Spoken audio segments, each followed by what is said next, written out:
Welcome back to our channel. Hindi साहित्य के अंतर्गत आज के इस वीडियो लेक्चर का विषय कहानी, अंग्रेजी में जिसे स्टोरी कहते हैं, जिसे आख्यायिका कहा जाता है, गल्प कहते हैं, कथा कहते हैं। जी हाँ, कहानी सुनने सुनाने की परंपरा आदिकाल से चली आ रही है। सृष्टि के आरंभ में जब भी पहली घटना घटी, किसी सुनाने वाले को कोई सुनने वाला मिला, शायद तभी से कहानी का जन्म हुआ होगा। कहानी मानव जीवन के किसी एक घटना या मनोभाव का रोचक कौतूहलपूर्ण चित्रण है। कहानियाँ मानव सभ्यता के आदिकाल से ही मनोरंजन एवं आनंद का साधन रही है। केवल मनोरंजन ही नहीं, वरन शिक्षा प्रदान करने की नीति और उपदेश देने के लिए अच्छे साधन के रूप में कहानियाँ काम करती है। हमारे देश में मनोरंजन के लिए जहाँ बृहत कथा, मंजरी और कथा सरिता, सागर संदेश, रोचक कहानियाँ ग्रंथ मिलते हैं, वहीं मानव व्यवहार संबंधी नीतिपूर्ण उपदेशात्मक कहानियों के लिए पंचतंत्र एवं हितोपदेश जैसी रचनाएं भी मिलती हैं। इसके अतिरिक्त उपनिषदों की कहानियाँ तो मानव को दार्शनिक जीवन की गहराइयों से सराबोर कर देती है। इस प्रकार कहानी वह सुख, सरल, सरस, प्रिय, सरल माध्यम है जिसके द्वारा हम ऊंची से ऊंची शिक्षा प्रदान कर सकते हैं। कहानी शब्द हमारे लिए अपरिचित शब्द नहीं है, क्योंकि बचपन में हम जिसे कथा कहते थे, कहानी उसी कथा का साहित्यिक रूप है। इस कहानी को हमने कभी दादी नानी के मुख से लोक कथा के रूप में सुना, तो कभी पंडित जी के मुख से धार्मिक कथा के रूप में सुना। ये सभी राजा रानी की कहानियाँ, पशु पक्षियों की कहानियाँ और राक्षसों की कहानियाँ, चमत्कारों और जादू टोनों की कहानियाँ, भूत प्रेतों की कहानियाँ, मूर्ख और बुद्धिमानों की कहानियाँ, वर्तमान की कहानी पुरातन का स्वरूप थी, जिन्हें लोग बड़े चाव से सुनते और सुनाते थे। इनके अतिरिक्त पुराण, रामायण, महाभारत, पंचतंत्र, बेताल, पच्चीसी, जातक कथाएं आदि कई प्राचीन ग्रंथ इन कहानियों का आदि स्रोत रहे हैं। इन कहानियों को पढ़ने सुनने से जहाँ जन सामान्य से लेकर विद्वानों का मनोरंजन होता है, वहाँ इनके माध्यम से अनेक शिक्षाएं तथा उद्देश्य प्राप्त होते हैं। इन कहानियों की सबसे बड़ी विशेषता यह होती है कि इन्हें एक ही साथ कई घंटों और दिनों तक सुना जा सकता है, जिन्हें बार बार सुनने पर नीरसता की अपेक्षा और अधिक सरसता प्राप्त होती है। यह सभी कहानियाँ हमें परंपरा से प्राप्त हुई है। इनमें अतिसंख्य कहानियाँ कल्पना पर आधारित होती है, लेकिन कहीं कहीं इन कहानियों में ऐतिहासिक तत्वों का भी उजागर रूप हमें दिखाई देता है। ये कहानियाँ वर्तमान कहानी का प्राचीन स्वरूप है। प्राचीन कहानियाँ घटना प्रधान होती थी, जिस घटना के माध्यम से लेखक या वक्ता अपने उद्देश्य की पूर्ति करते थे। इसके लिए वे कहानियों की घटनाओं को मनोइच्छित रूप देते थे।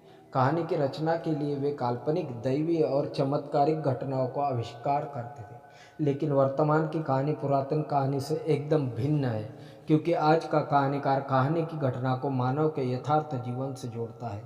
कहानी लिखते समय कहानीकार यह ध्यान रखता है कि जिस कहानी की वह रचना कर रहा है वह अस्वाभाविक न लगे, नेचुरल हो, वास्तविक हो। मुंशी प्रेमचंद गल्प एक ऐसी गद्य रचना है जो जीवन के किसी एक अंग या मनोभाव को प्रदर्शित करती है। सबसे पहले मुंशी प्रेमचंद जी ने कहानी के लिए गल्प शब्द का उपयोग किया। कहानी के विभिन्न चरित्र, कहानी की शैली, कथानक उसी एक मनोभाव को पुष्ट करते हैं।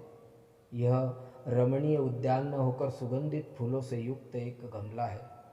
कहानी एक ऐसा उद्यान नहीं जिसमें भांति भांति के फूल और बेल बूटे सजे हुए हैं, बल्कि एक ऐसा गमला है जिसमें एक ही पौधे का माधुर्य अपने समुन्नत रूप में दृष्टिगोचर होता है।